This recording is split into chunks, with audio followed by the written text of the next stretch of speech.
கருத்தரங்கத்தை திரையுலக நட்சத்திரங்களை வைத்து சிறப்பாக ஏற்பாடு செய்திருக்கக்கூடிய மாண்புமிகு இந்து சமய அறநிலையத்துறை அமைச்சர் அவர்களை வணங்கி மகிழ்ந்து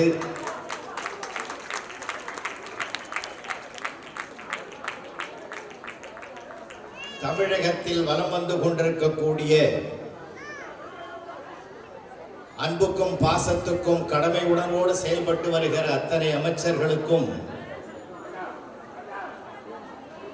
மாண்பமை நம்முடைய அறநிலையத்துறை அமைச்சர்களை பொறுத்தவரையில் சேகர் பாபு என்று அழைப்பதை விட அவரை செயல்பாபு என்று அழைப்பதுதான் பொருத்தம் என்று பேசியிருக்கிறார்கள். அது எவ்வளவு உண்மை என்பதை நாம் நாள்தோறும் பார்க்கிறோம்.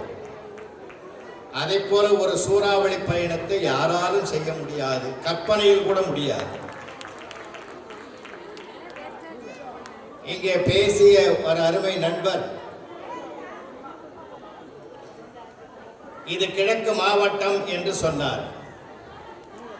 இது எப்பொழுதும் சுறுசுறுப்பாக இயங்கிக் கொண்டிருக்கும் என்று சொன்னார். சூரியன் கிழக்கில் தானே உதிக்கிறது, அது சோர்ந்து விடவே சோர்ந்து விடார். இந்த அருமையான கருத்தரங்கத்தில் பங்கேற்று சிறப்பிப்பதற்காக வரை தந்திருக்கக்கூடிய வணக்கத்திற்கும் பாராட்டுதலுக்கும் உரிய திரையுலக நடிப்புலகத்தின் மன்னன் சத்யராஜ் அவர்கள், சார் எஸ்.ஜி. கிட்டப்பான்னு ஒருத்தர் பழைய காலத்து நடிகர் இருந்தார், பெரியவங்களுக்கு தெரியும், ரொம்ப ரொம்ப பெரியவங்களுக்கு தான் தெரியும். கிட்டப்பாவுக்கு கிடைக்காத அத்தனை புகழும் கட்டப்பாவுக்கு இந்த மண்ணிலே கிடைக்கும்.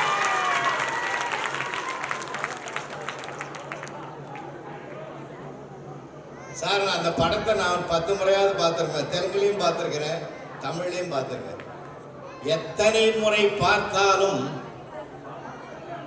அவருடைய ஆக்ஷன் அத்தனையுமே திரும்ப திரும்ப பார்க்குவதற்கு சிறப்பாக, அது கத்தி எடுத்து வாழ்வீசியிலும் சரி, குழந்தையின் பாதத்தை எடுத்து தலை மீது வைப்பதிலும் சரி, நான் அணுவாக ரசிப்பேன். அவர் தன்னுடைய உயரத்தை விட மக்கள் மனதிலே உயர்ந்திருக்கிறார். மாண்புமை அமைச்சர் அவர்கள் வருகை தருகிறார்கள். அவர்களை நம்முடைய விழாக்குழு சார்பாக வருக வருக என்று வரவேற்பதிலே பெருமை அடைகிறோம்.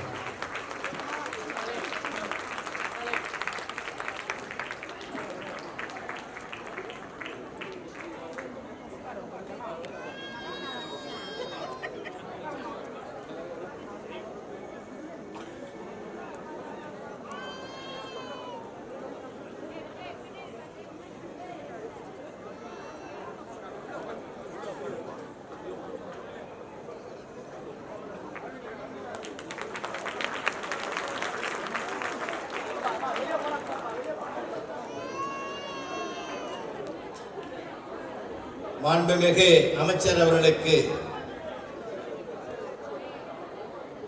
பணிவான வணக்கத்தை மீண்டும் தெரிவித்துக் கொள்வதிலே நான் மகிழ்ச்சி அடைகிறேன். இப்பொழுதுதான் சொல்லி முடித்தேன், கிழக்கு பிரகாசமாக இருப்பதற்கு சூரியன் உதயம் என்று. இப்பொழுது நான் பார்க்கிறேன், அந்த சூரியன் மாலையிலும் உதிக்கும் என்பதற்கு சாட்சியாக மாண்புமை அமைச்சர் அவர்கள் வருகை தந்திருப்பது அனைவருக்குமான ஒரு மகிழ்ச்சி. அன்பானவர்களே, இன்றைய தினம் இந்த நிகழ்ச்சியிலே பங்கேற்க வருகை தந்திருக்கக்கூடிய திரையுலக நட்சத்திரங்களிலே அருமை நண்பர் அஜய் ரத்னம் அவர்கள் இப்பொழுது உரையாற்றி அமர்ந்திருக்கிறார்கள். அவர்கள் மாண்புமிகு கலைஞர் போட்ட பாதையிலே மாண்புமை தமிழ்நாடு முதலமைச்சர் தளபதி அவர்கள் பயணிப்பதை மிக அழகாக எடுத்துரைத்தார்கள். அதே போல அடுத்து பேச வருகை இருக்கக்கூடிய திரைப்பட உலகத்தில் காலெடுத்து வைத்த கவிஞனாக இன்றைக்கு பல திரைப்படங்களுக்கு லட்சிய பாடல்களை எழுதி வருகிற கவிஞர் பா. விஜய் அவர்களும் இங்கே வீற்றிருக்கிறார்கள்.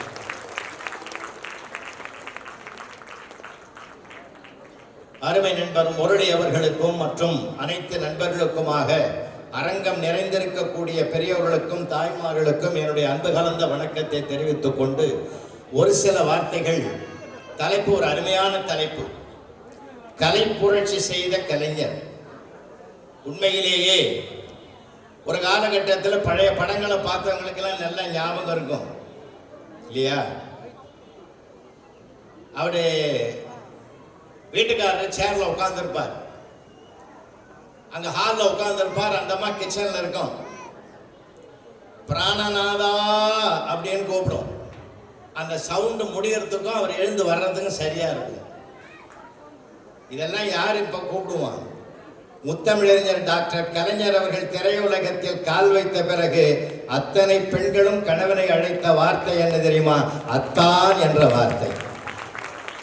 அதை கேட்டு பல பேர் செத்தான். இப்படி ஒரு முத்தான வார்த்தை எங்கிருந்து வந்தது? முத்தமிழறிஞர் கொடுத்த தானம் என்று அத்தனை பேரும் சொன்னார். அந்த வார்த்தையை கொண்டு வரணும்னா எப்படி சாதாரணமான விஷயமா சார்? நான் ஒன்னே ஒண்ணு கேட்கிறேன். கவிஞர்களுக்கு தெரியும், ஐயாவை எல்லாருக்குமே தெரியும், எழுத்தாளர்கள் உண்டு, பேச்சாளர்கள் உண்டு. எழுத்தாளருக்கு சிலருக்கு பேச்சு வராது, பேச்சாளர் சிலருக்கு எழுத்து வராது. ஆனால் தன்னை பேச்சாளராகவும் அமைத்துக் கொண்டு எழுத்தாளராகவும் அமைத்துக் கொண்டு ஒரு திரை உலகத்தில் காலெடுத்து வைத்து கதை, வசனம், தயாரிப்பு, பாடல்கள் என்று அத்தனை விஸ்வரூபத்தையும் எடுத்த ஒரே தலைவர் முத்தமிழறிஞர் கலைஞர் ஒருவர் மட்டும்தான் இந்திய சரித்திரத்திலே. இன்னும் சொல்ல போனால் இந்திய திரைப்பட உலகத்தை உலக திரைப்பட வரலாற்றில் இணைத்து எழுதுகிற எந்த கொம்பனாலும் முத்தமிழறிஞர் கலைஞர் அவர்களை விட்டு விட்டு எழுதவே முடியாது. குறிப்பாக அந்த பராசக்தி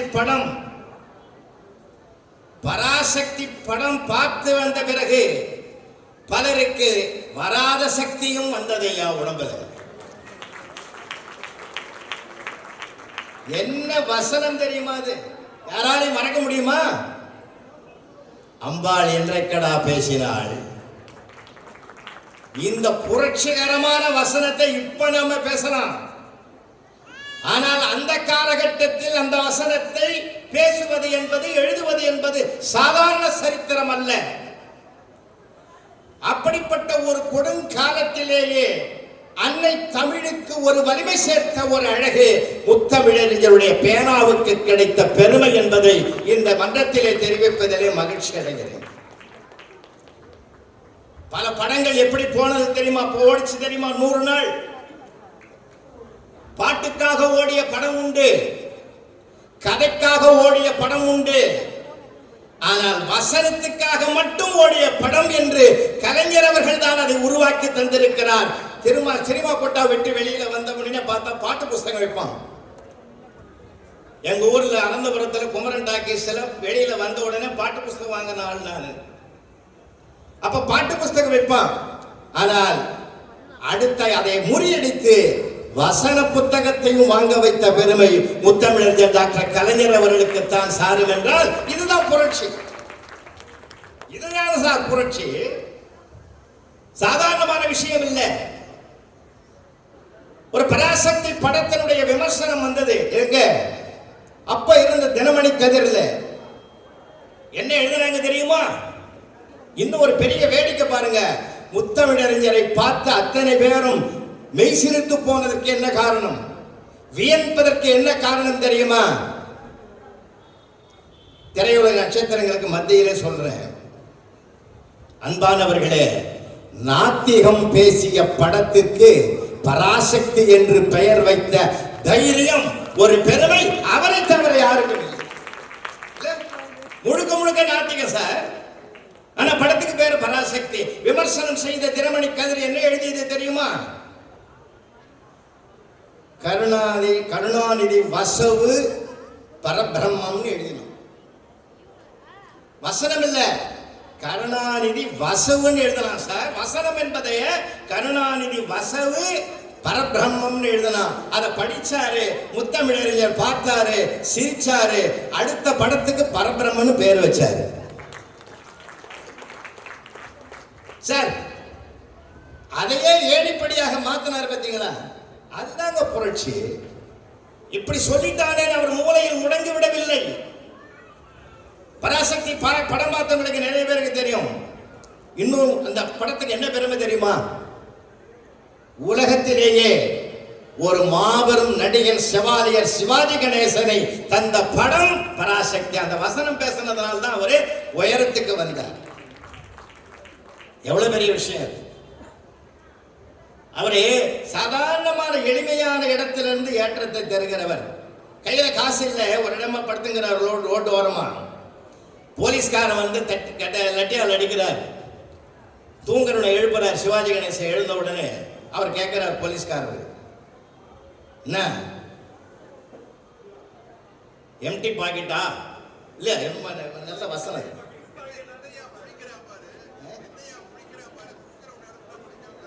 இல்ல, அதுக்கு முன்னாடி ஒண்ணு அருமையான ஒரு வசனம் வரும். அதாவது எனக்கு அந்த வார்த்தை வரல, ஏன்னா அதோட நான் பழகல. என்ன நீ பிக்பாக்கெட்டான்னு கேட்டார். ரோடு ஓரத்தில் படுத்துங்கிறே, நீ பிக்பாக்கெட்டான்னு கேட்கிறார். அவர் தூக்க கழகத்தில் சொல்றாரு எம்டி பாக்கெட்டுன்னாரு. உடனே அடுத்து கேட்டாரு, என்ன முழிக்கிற? தூக்கத்துல எழுந்து உட்கார வச்சு கையில கேட்டா முழிக்காம என்னைய செய்வான். இந்த மாதிரி எளிமையான வசனங்கள் ஒரு ஏழைகளின் மத்தியிலே எப்படி இருக்கிறது என்கிறதை எடுத்து காட்டிய ஒரு சிறப்பு. அதுதான் சார் அன்றைய திரைப்பட உலகத்தினுடைய புரட்சி. அதுக்கு பிறகுதான் அத்தனை புரட்சிகளும் உள்ள நுழையுது. ரங்கூன்ல போய் நாடகம் நடத்திட்டு சிவாஜி கணேசன் எல்லாமே திரும்பி வராங்க கார்ல வரும்போது தமிழ்நாட்டு எல்லைக்கு வராங்க சார். எல்லைக்கு வருகிற போது அன்றைய காலகட்டத்தில் தமிழ்நாடு எப்படி இருந்தது என்பதற்கு விவரமாக ஒரு கதையை எழுதாமல் ஒற்றை வார்த்தையில் சொல்லிவிட்டார். என்ன வார்த்தை தெரியுமா? தமிழ்நாட்டின் எல்லை வந்து விட்டதா? ஏன் அம்மா தாயே பிச்சை போடுன்னு எல்லாம் கேட்டாலாம். அந்த வார்த்தையை கேட்ட உடனே எழுதுறாரு, தமிழ்நாட்டின் எல்லை வந்து விட்டதான்னு கேட்கிற போது ஒற்றை வார்த்தைகளிலே ஒரு தொடரிலேயே தன்னுடைய நாட்டையும் வாழ்க்கையையும் சித்தரித்து காட்டிய வசனகர்த்தா அவரை விட யாராலும் வாய்க்க முடியாது. எவ்வளவு பெரிய விஷயம் சார். உலகத்திலேயே மகிழ்ச்சியாக இருக்க வேண்டிய வரிகளை எத்தனை தெரியுமா? நான் சிலதை மட்டும் கூறிப்பட்டுறேன், நேரத்தின் அருமை கருது. எங்கள் தங்கம் படம் உங்களை எல்லாரும் தெரிஞ்சிருந்தால் நான் நினைவுபடுத்துறேன். எங்கள் தங்கம் படத்துக்கு கவிஞர் வாலி அவர்கள் புரட்சி தலைவர் எம்ஜிஆருக்கு பாட்டு எழுதுறார். முதல் வரி வந்துட்டது, நான் அளவோடு ரசிப்பவன் எழுதினார். அடுத்த வரி வரல. என்ன கவிஞர் வர போறாரு, அவங்களுக்கெல்லாம் கற்பனை ஊற்றெடுக்கும், சில நேரத்தில் பிரேக் ஆகும். வரல, அப்படியே உட்கார்ந்துங்கிறார். முத்தமிழறிஞர் டாக்டர் கலைஞர் உள்ளே இருந்து வெளியே வந்தவர், என்ன வாலி என்ன யோசிக்கிற, எழுதுறியா? ஆமாங்கய்யா. என்ன எழுதுனேன்? நான் அளவோடு ரசிப்பவன் எழுதினேன். அடுத்த வரி வரல, எதையும் அளவின்றி கொடுப்பவன் எழுதியா? சார் இந்த வரி, இந்த பாட்டை கொண்டு போய் வாலி புரட்சி தலைவர் இடத்துல கொடுக்கிறார். எம்ஜிஆர் அதை பார்த்துட்டு ரெண்டாவது வரி ரொம்ப நல்லா இருக்குதுன்னாரு. அப்போ வாலி சொன்னார், இது டாக்டர் கலைஞர் அவர்கள் சொன்ன வரி என்று சொன்ன போது எம்ஜிஆர் அவர்கள் ரொம்ப மகிழ்ந்து என்ன தெரியுமா செஞ்சாரு? ஒரு படத்துல வாலி இடத்துல சொன்னாரு, அவரை நான் புகழ்ந்து பாடுவது போல அவருக்கும் ஒரு பாட்டு படத்தில் எழுதுன்னு சொன்னார் சார். ஒருவர் புரிந்து கொண்டவர்கள். சேலம் மாடர்ன் தியேட்டர்ஸ்ல தான் முத்தமிழறிஞர் டாக்டர் கலைஞர் அவர்கள் அந்த திரைப்பட உலகத்திற்கு சாமி அவர்களால் அழைத்து வரப்பட்டு, ஏன் அந்த திராவிட நாள் பத்திரிகையில, குடியரசு பத்திரிகையில எழுதி கொண்டிருந்தவரை கொண்டு வந்து அங்கே திரையுலகத்திற்கு வருகிறார்கள். அந்த வரும்போதுதான் சேலம் மாடர்ன் தியேட்டர்ஸ்ல தான் 2 பேரை தேர்வு செய்து அங்கிருந்து அழைத்து வருகிறார். திராவிட முன்னேற்ற கழகத்திற்கு 2 பேரை அழைத்து வந்த பெருமை முத்தமிழறிஞர் டாக்டர் கலைஞர் அவர்களுக்கு தான் சாரும். ஒருவர் எம்ஜிஆர், இன்னொருவர் கண்ணதாசன். அப்படி ஒரு திரையுலகத்திலே பல்வேறு வகையான புரட்சிகள் சார். விளையாட்டுக்கு சொல்லல, வேடிக்கைக்கு சொல்லல. நிறைய பேர் அந்த வசனம், சிவாஜி கணேசன் பேசுற வசனத்தை பேசாத ஆளே கிடையாது. காலம் கடந்தும் அவர் நிற்பதற்கு என்ன காரணம் தெரியுமா? அந்த வசனத்தை இன்றைக்கும் பிள்ளைகள் பள்ளியிலே, கல்லூரியிலே, ஆண்டு விழா மேடைகளிலே பேசி பரிசு வாங்குகிற அளவுக்கு அந்த வசனம் இன்றைக்கும் மாறாத ஆற்றல் வலிமை வாய்ந்ததாக இருக்கிறது என்றால் எந்த காலத்திற்கும் ஏற்ற தமிழிலே வசனம் எழுதிய ஒரு பெருமையும் சிறப்பும் அவர் ஒருவருக்குத்தான் சார். ராஜகுமாரி படத்தில் நடிக்கிற போது கூட சிறு சிறு வேடங்களிலே நடித்தவர் எம்ஜிஆர் அவர்கள். ஆனால் மந்திரகுமாரி படத்தில் தான் அவருக்கு முழு கதாநாயகனாக நடிக்கக்கூடிய வாய்ப்பு, அந்த மந்திரகுமாரியை முழுமையாக படைத்த பெருமை முத்தமிழறிஞர் டாக்டர் கலைஞர் அவர்களுக்குத்தான் சார். அதுக்கு பிறகுதான் அவர் கொஞ்சம் பிரகாசமா வர்றார் திரையுலகத்திலேயே. எவ்வளவு பெரிய ஆற்றல், எவ்வளவு பெரிய சிறப்பு சார். புரட்சியை விதைத்தார். அதுல இன்னும் சொல்ல போனா நமக்கெல்லாம் சாதாரணமா தெரியும். திரையுலகத்துல சாதனை பண்ண எண்ணம் எவ்வளவு சாதனை பண்ணாங்க தெரியுமா? ஒரு சின்ன பாட்டு அப்பெல்லாம் கேலி பண்ணலாம், கிண்டல் பண்ணலாம். கூந்தல் கருப்பு குங்குமம் சிவப்புன்னு ஒரு பாட்டு, பழைய பாட்டு இருக்கு தெரியுமா? கூந்தல் கருப்பு குங்குமம் சிவப்பு. ஏய், பாட்டுக்கு எழுதினாது மேலே தலை மேல பார்த்தா கருப்பு கூந்தல், கீழே பார்த்தா குங்குமம், பொட்டு குங்குமம், மேலே கருப்பும் கீழே சிவப்பும் உடைய திராவிட முன்னேற்ற கழகத்தின் கொடியினுடைய வண்ணம் என்று அன்னைக்கே சின்ன வார்த்தைகளை கொண்டு வந்து திரையில, சின்ன பெரிய திரையில வச்சாங்க சார். முத்தமிழறிஞர் டாக்டர் கலைஞர் தன் கையில் எடுத்துக்கொண்ட ஆயுதம் எது என்று தெரியுமா? எழுத்தை கையில் எடுத்தார். காகிதங்களே அவருக்கு ஆயுதமாக மாறியது. அதிசயமான ஒரு வாள் அது. அதை வைத்துத்தான் திராவிட இயக்கத்தினுடைய அத்தனை கருத்துக்களையும் புரட்சியையும் அதன் திரையுலகத்திலே புகுத்தினார். கடைக்கோடி மனிதனுக்கும் போய் சேரக்கூடிய அளவுக்கு தன் வசனத்தின் மூலமாக அந்த உயர்வையும் தாழ்வையும் சித்தரித்து காட்டி அத்தனைக்கும் மாற்றத்தை உருவாக்கிய பெருமை முத்தமிழறிஞர் டாக்டர் கலைஞர் அவர்கள் செய்த திரையுலக புரட்சி என்பதை இந்த மன்றத்திலே சொல்வதிலே நான் பெருமை அடைகிறேன். அன்பானவர்களே, வடக்கிலே ஒரு மாபெரும் புரட்சியாளர் அண்ணல் அம்பேத்கர், தெற்கிலே ஒரு மாபெரும் புரட்சியாளர் தந்தை பெரியார். இவர்களுடைய கருத்துக்களை எல்லாம் திரையுலகத்தில், இன்னும் சொல்ல போனால் சமூக நீதி கொள்கை, சுயமரியாதை கொள்கை அத்தனையும் திரையுலகத்திலே கொண்டு வந்து வசனங்கள் வாயிலாகவும், பாடல்கள் வாயிலாகவும், கதையின் வாயிலாகவும் விதையாக்கி மக்களுடைய மனதிலே விதைத்தவர் முத்தமிழறிஞர் டாக்டர் கலைஞர் அவர்கள். ஒவ்வொருவரும் திரைக்கொட்டகையை விட்டு வெளியிலே வந்தால் சிந்திக்க தொடங்கினார். அந்த சிந்தனை தான் சார். ஏதோ பார்த்தோம் புராண படங்கள், மன்னர்களை பற்றிய படங்கள், கற்பனை கதைகள் எல்லாம் படங்களாக்கப்பட்ட அந்த காலகட்டத்தில் ஒரு புரட்சி கருத்துக்களை சிந்தனையிலே மனதிலே விதைத்த பெருமை, மனங்களை எல்லாம் நிலமாக்கிய பெருமை அவருக்குத்தான் உண்டு. வளமான சிந்தனைகளை அங்கே விதையாக விதைத்தார். அதனால்தான் இன்றைக்கு நாமெல்லாம் சுதந்திரமாக நாம் செயல்படுவதற்கும் ஒரு வாய்ப்பு. கடைக்கோடி மனிதனும் கையிலே கல்வியை கையில் எடுத்ததனால், ஒரு கையில் கல்வி, ஒரு கையில் பொருளாதாரம், இரண்டையும் கையில் எடுத்துக்கொள் என்பதனால் தான் மாண்புமிகு தளபதி அவர்கள் காலை உணவு திட்டத்தையும் உலகத்திலேயே முதலாக அறிவிப்பு செய்து செயல்படுத்தி வருகிறார் என்றால் அதுதான் காலம் கடந்தும் முத்தமிழறிஞர் நிலைப்பதற்கு காரணம். பிரிட்டனிலே நடந்த ஒரு தேர்தலிலே, சென்ற ஆண்டு பிரிட்டனிலே நடந்த தேர்தலிலே தொழிலாளர் கட்சி வெற்றி பெற்றதற்கு என்ன காரணம் என்று செய்தித்தாளிலே எழுதியிருக்கிறார்கள். அவர்கள் ஒரு 3 திட்டத்தை நாங்கள் செயல்படுத்துவோம் என்று மக்களுக்கு பிரிட்டனிலே வாக்குறுதி கொடுத்திருக்கிறார்கள். என்ன திட்டம் தெரியுமா? முதல் திட்டம் காலை உணவு திட்டத்தை செயல்படுத்துவோம், எங்க பிரிட்டன்ல. இரண்டாவது திட்டம் கலைஞர் அவருடைய வீடு கட்டும் திட்டத்தை செயல்படுத்துவோம். அப்போ இந்த திட்டங்களை செயல்படுத்துவதற்கு தமிழ்நாடு இந்தியாவுக்கு மட்டுமல்ல உலகத்திற்கே வழிகாட்டுகிற தகுதி பெற்ற நாடு. யாதும் ஊரே யாவரும் கேளீர் என்ற புதிய சகாப்தத்தை நாம் இப்பொழுது கண்டு கொண்டிருக்கிறோம் என்று சொன்னார்.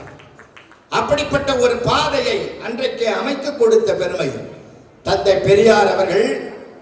நான் மனிதனுடைய சுயமரியாதைக்கும் மனிதனுடைய தன்மானத்துக்கும் எதையெல்லாம் அவனுக்கு விதையாக்கி அவனை மாற்ற வேண்டும் என்று நினைத்தாரோ அதை மனமாற்றத்தால் செய்ய முடியாது, அதை சட்டத்தால் மட்டும்தான் சாதிக்க முடியும் என்று சொல்லி அம்பேத்கர் கூட கருவறைக்குள் நுழைகிற போராட்டத்தை கையில் எடுத்தார். ஆனால் மாண்புமிகு நம்முடைய முத்தமிழ் அறிஞர் தான் அனைவரும் அர்ச்சகராகலாம் என்கின்ற சட்டத்தை சட்டமன்றத்திலே கொண்டு வந்து செயல்படுத்துவதற்கு காரணகர்த்தாவாக இருந்தார் என்றார். பெண்களுக்கு சொத்துரிமை வேண்டும் என்று என்றால் அம்பேத்கர் ஆசைப்பட்டார். அதை சட்டமாக்கி சாதித்த பெருமை முத்தமிழறிஞர் டாக்டர் கலைஞர் அவர்களுக்குத்தான். நினைத்து ஏராளமாக சொல்லிக் கொண்டே போகலாம். இப்படி எத்தனை திரைப்படங்கள். ஆனால் ஒரே ஒரு வேதனை தெரியுமா? இப்படி இருந்த உயர்ந்த இடத்தில் பெற்றிருந்த காலத்தில் கூட அபிமன்யு என்ற திரைப்படத்திற்கு தான் எழுதிய அந்த வசனத்தை தன்னுடைய குடும்பத்தோடு போய் பார்ப்பதற்கு உட்கார்ந்தார். வசனம் என்ற இடத்திலே அவருடைய பெயர் இடம்பெறவில்லை. எவ்வளவு இருக்கடிப்பு நடந்தது. ஆனால் அவர் வேதனைப்படவில்லை. அப்பொழுது அப்படியே மனதில் வைத்துக் கொண்டு வெளியேறினார். திரையுலகத்திலிருந்து தன்னை வெளியேற்றிக் கொண்டார்.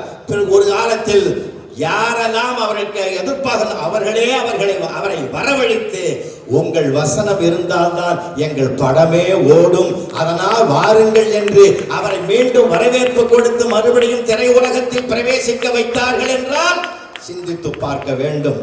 பெண்ணிய சிந்தனையை விதைத்தார் இல்லையா?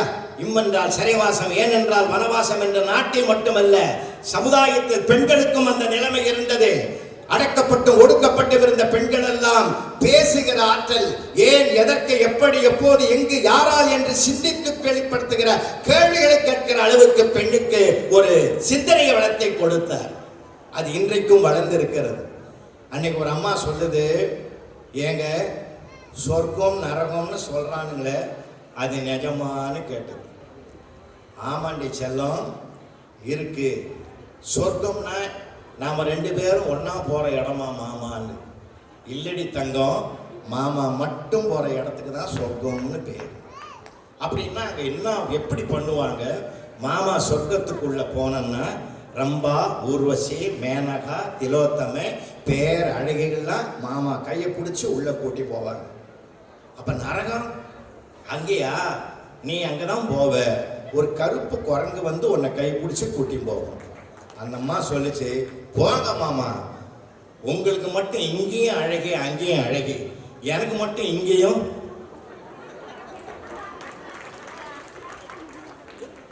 அவன் வாயை திறப்பானா?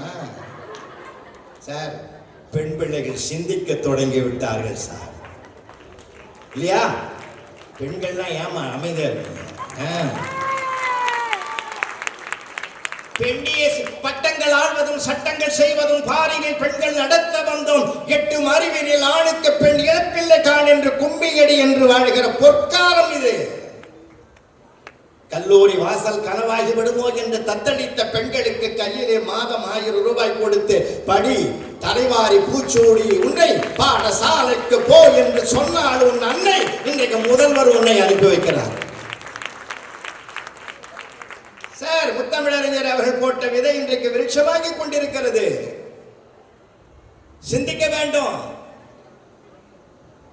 தயவு செஞ்சு உங்களுக்கு எல்லாரும் சொல்றேன், எல்லாரும் இந்த இதுக்குள்ள அடிமை ஆயிட்டோம் இல்லையா?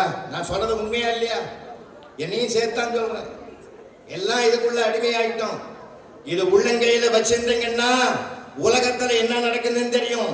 உக்ரைன் தெரியும், ரஷ்யா தெரியும், ஈரான் தெரியும், இஸ்ரேல் தெரியும், நம்ம ட்ரம்ப் தெரிவார், எல்லாம் தெரியும். உள்ளங்கையில் வைத்திருந்தால் உலகம் தெரியும். இதை கீழே வச்சீங்கன்னா தான் உங்களை சுத்தி என்ன நடக்குதுன்னு தெரியும். உண்மையா இல்லையா? நம்ம இதிலேயே பயணம் பண்றையா, இதிலேயே பயணம் பண்றோம். தயவு செஞ்சு அதை கொஞ்சம் ஆஃப் பண்ணாதான் 2026ல நீங்க சரியான ஒரு அரசை மீண்டும் தேர்ந்தெடுப்பீர்கள். இல்லையா? சிந்திங்கய்யா, எவ்வளவு நம்ம உரிமையோட இருக்கிறோம், எவ்வளவு பெரிய சிறப்புக்குரியவங்களா இருக்கிறோம். நிறைய பேசலாம். திருக்குறளை கொண்டு வந்து திரைப்படத்தில் பேசுறவரியா நம்முடைய முத்தமிழ் அறிஞர். திருக்குறளை மறவாதே, திசை மாறி போகாதே, காகில் ஓலம் என்ற பாட்டில் அரணெனப்பட்டதை இல்வாழ்க்கை என்று கொண்டு வந்த பெருமை குறளை கொண்டு வந்து திரைப்படத்திலே புகுத்தி சாதாரண குப்பனுக்கும் சுப்பனுக்கும் கூட திருக்குறளை படிக்க வேண்டும் என்ற எண்ணத்தை தூண்டிய பெருமையும் சிறப்பும் நம்முடைய முத்தமிழ் அறிஞர் டாக்டர் கலைஞர் அவர்கள் தந்த கொடை. அந்த கொடைக்கு நாம் நன்றி செலுத்துகிற நேரம் 2026 இல்லையா? நாமெல்லாம் பார்த்தோம்னா நம்ம அதான் நம்முடைய முதல்வர் அவர்கள் கூட 200ன்னாரு. இப்ப 200ஐயும் தாண்டி வரணும்ன்ற அது நம்ம கையில தான் இருக்கு. 200 இல்லைங்க, 200க்கு மேலே நாங்க தருவோம் என்கிற ஒரு பெருமிதம். ஏன்னா எந்த நேரத்தில் மனிதன் நன்றி செலுத்த வேண்டுமோ அந்த நேரத்தில் சரியாக செலுத்தினால் மீண்டும் நம்மை நாமே ஆள்வதற்குரிய வாய்ப்பும் வசதியும் நமக்கு வந்து சேரும். ஐயா, ஒரு காலத்தில் கேள்வி கேட்க முடியுமா? கீழ்ப்பால் ஒருவன் கற்பின் மேற்பால் ஒருவனும் அவன் கண் படுமே என்கிற புறநானூற்று வரிவையை புதுப்பித்தது மட்டுமல்ல, அதை செயல்படுத்திய ஒரே ஒரு அரசு திராவிட முன்னேற்ற கழகத்தினுடைய அரசுதான் என்பது சரித்திரம் பேசுகிற வரலாறு. அந்த சரித்திரத்தை தொடர்வோம் தொடர்வோம் தொடர்வோம்.